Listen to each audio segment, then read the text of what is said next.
Fear not, for I am with you. Be not dismayed, for I am your God. I will strengthen you. Yes, I will help you. I will uphold you with my righteous right hand. Behold, all those who were incensed against you shall be ashamed and disgraced.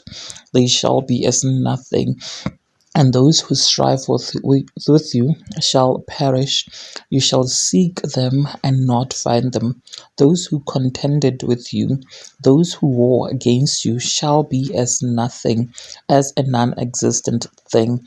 For I, the Lord your God, will hold your right hand, saying to you, Fear not, I will help you.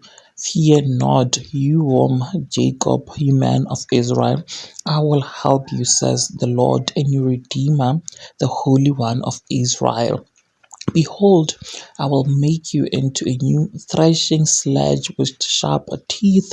You shall thresh the mountains and beat them small, and make the hills like chaff. You shall winnow them, the wind shall carry them away, the whirlwind shall scatter them. You shall rejoice in the Lord and glory in the Holy One of Israel. The poor and needy seek water, but there is nothing. Their tongues fail for thirst. I, the Lord, will hear them. I, the God of Israel, will not forsake them.